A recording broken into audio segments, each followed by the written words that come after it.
I'm not a fan of EXO, just a casual listener.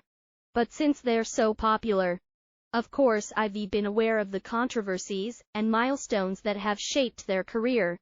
A few days ago, I was genuinely surprised to find out that Tao is already married and has a child. That made me wonder how little do we actually know about EXO nowadays.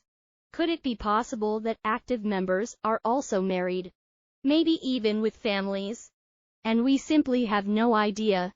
And that's when it hit me. We know so little about EXO in recent years. They were still considered relevant because of their legendary status. But in reality, have we stopped standing them in silence? When we talk about individual members, the truth is, we don't really know what most of them are up to.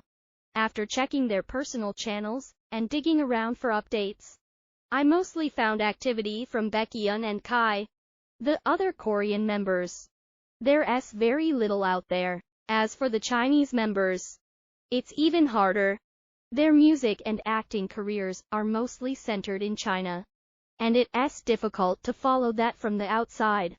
Lay has always been my bias, and even though I try to stay updated on his projects, it's not easy. Aside from occasional uploads on Chinese YouTube channels or his social media, there's barely anything.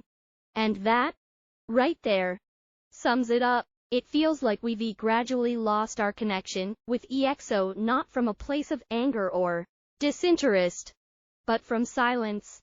So in this video, I want to reflect on a few reasons why I believe EXO has started to lose popularity, or at least, why the fandom's emotional investment has started to quietly fade. The slow fade. No one really talks about the quiet kind of exit from a fandom. We always hear about dramatic unfollowings, scandals that shake fan loyalty, or full disbandments that break hearts. But there's another kind. The soft fade. The kind where fans don't renounce the group. They just stop waiting, stop checking for updates. The albums stay on their shelves. The playlists remain, but the spark is gone. EXO used to dominate everything. They were everywhere from sold-out stadiums to every K-pop award show. But now, the silence is louder than any comeback teaser. It's not that fans disappeared overnight. It's that without new content, without presence, people moved on quietly. The disconnect. This didn't happen because fans were careless. There's a long list of reasons. And when you line them up, it all starts to make sense. First off, military enlistments played a huge role. One by one, the members left for their service. And because their schedules weren't aligned, group activities started to drag out, then eventually stop. Unlike some groups that create unit projects or special content during these periods, EXO went almost completely quiet, and after a few years of waiting, fans just adapted. That silence became normal. Then came the company issues. We've seen EXO members file lawsuits, express frustrations, and eventually leave SM. While many fans supported those decisions, what came next was more silence. Very few members built active solo presences in the media or online. Even for those outside SM, we saw limited variety show appearances, minimal YouTube content, and barely any self-produced material. It was confusing. Why weren't they capitalizing on their independence? At the same time, new K-pop groups entered the scene, and they came in fast. These rookies aren't just putting out music. They were building entire ecosystems of content. Daily vlogs, behind-the-scenes footage, live streams, dance practices, challenges, you name it. Fans of these newer groups feel constantly engaged. When EXO fans look at that level of activity, it's hard not to feel a little left behind. Finally, the connection between fans and idols just isn't what it used to be. There aren't regular live streams. There's no variety content. No consistent presence on the platforms where fans hang out. And without that connection, without those spontaneous moments that remind fans why they love someone, it's only natural for attachment to fade, no matter how strong it once was. The YouTube gap. In the modern K-pop era, YouTube is not a bonus platform. It's the heart of how idols stay visible and emotionally present. For a group like EXO, who once led the industry, not using YouTube to their advantage feels like a missed opportunity with real consequences. YouTube is powerful because it's direct. Artists don't need producers or editors to curate their image. They can be themselves. Funny, awkward, emotional, chaotic. And fans love that. It's not about big productions. It's about realness. And that's what creates emotional intimacy. Beyond connection, YouTube is also global. It's accessible, multilingual, and algorithm-driven, meaning a single clip can reach people across countries and cultures in seconds. If someone uploads consistently, their content lives forever. But if a channel goes dormant, it quickly fades from fan feeds and search results. That's exactly what's happened. Too much of EXO's content. Great material that no longer circulates. The platform also helps keep fandoms active during downtime.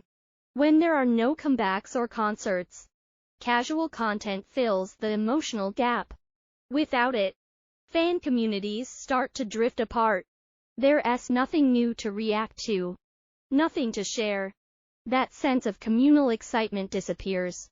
And finally, there's financial freedom and creative control. Members who are no longer tied to strict agency contracts could easily use YouTube to build their own space, connect with fans directly, earn income on their own terms, and show new sides of themselves. But we haven't really seen that happen. And honestly, it feels like a missed chance to evolve with the times. EXO does not need to keep up, or do they? Now, here's the twist. There is an argument to be made that maybe EXO does not need to be constantly visible. Maybe that silence is intentional. EXO has already achieved something most groups can only dream of. Their name is already history. They have a powerful legacy, a loyal fan base, and a discography that speaks for itself. They do not need to go viral to stay relevant. They already are. For a group with over a decade of success, it's normal for things to slow down. Their fans are not just teenagers anymore, they have grown up too. Nostalgia plays a huge role in keeping the emotional connection alive, even without frequent interaction. Besides, not every artist wants to live online. Some choose prestige over popularity, opting for fewer appearances that feel more special. Others want to explore solo careers, experiment behind the scenes, or simply live private lives. And maybe that's okay. Still, for fans, especially younger ones, presence matters. A group can be legendary and connected. One doesn't cancel out the other. The silence might protect the members, but it also risks losing the warmth that made the fandom so powerful in the first place. If you've ever felt like you stopped caring about EXO not because of a scandal, but because you just stopped hearing from them, you're not alone. And you're not wrong for feeling that way. It's not about blame. It's about how connection works. Fans hold on when there's something to hold. When the updates stop, the timelines go quiet, and the idols disappear from view, we just adjust. We remember what it felt like to be close. And slowly, we drift. But here is what I truly believe. It's not too late. The love is still there. The impact is still there. All it would take is a little presence, a little visibility, a little willingness to show up again. So if any EXO member ever sees this is not a criticism. It's a call. We are still here. We've always been here. Just give us something to hold on to. Thank you.